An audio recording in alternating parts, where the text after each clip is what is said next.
మన దేశంలో ఇప్పుడు 101 మిలియన్ జనాభా మధుమేహంతో బాధపడుతున్నారు. 315 మిలియన్ల జనాభా బ్లడ్ ప్రెషర్తో బాధపడుతున్నారు. 250 మిలియన్ల జనాభా కంటే ఎక్కువే ఊబకాయంతో బాధపడుతున్నారు. ప్రతి 9 మందిలో ఒక్కరికి జీవితంలో క్యాన్సర్ రిస్క్ ఉంది.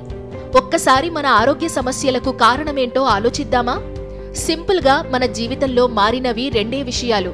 ఒకటి డైట్, 2 హ్యాబిట్స్. 90% ఇప్పుడు వస్తున్న ఆరోగ్య సమస్యలకు కారణం కూడా ఆ రెండే. మనలో చాలా మందికి తెలుసు షుగర్ మంచిది కాదు అని, అతిగా తింటే ఊబకాయం వస్తుందని, అది ఎన్నో సమస్యలకు దారితీస్తుందని మన పిల్లలకు కూడా పెడుతున్నాం.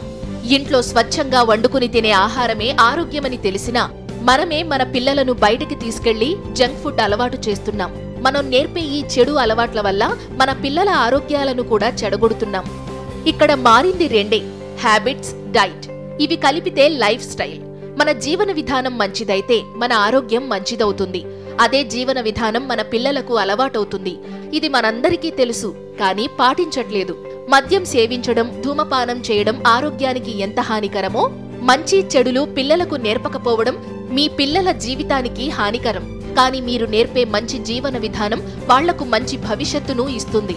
మనం ఆరోగ్యంగా ఉండాలంటే ముందు ఆరోగ్యంగా ఉండాల్సింది మన ప్రకృతి. ఇదివరకు మనం చెప్పుకున్న తప్పులు మనకు, మన పిల్లలకే నష్టమైతే మనం చేసే ఈ తప్పులు మన తరువాతి 10 తరాలకు ముప్పే.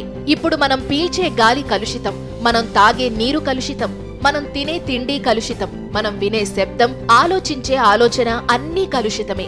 ఇక మనందరి ఆరోగ్యం కోసం, మన తరువాతి తరం ఆరోగ్యం కోసం, మన ప్రకృతి కోసం మనం మారాల్సిన సమయం వచ్చింది. ఇప్పటికీ మారకపోతే మనం మన రేపటి సమాజాన్ని ఇళ్లల్లో కాకుండా హాస్పిటల్లో కలుసుకోవలసి వస్తుంది. మేలుకుందాం. ఆయుర్వేదం చెప్పిన ప్రకృతి నియమాలను అనుసరించి మన జీవన విధానాన్ని మలుచుకుందాం. ఇదే మన నూతన సంవత్సర సంకల్పంగా భావిద్దాం. అందరం ఆరోగ్యంగా, ఆనందంగా జీవిద్దాం. మన కోసం, మన తరువాతి తరం కోసం, ఈ ప్రకృతి కోసం మనం మన జీవన విధానాన్ని మార్చుకోగలిగితే అదే మనకు పునర్జన్మ.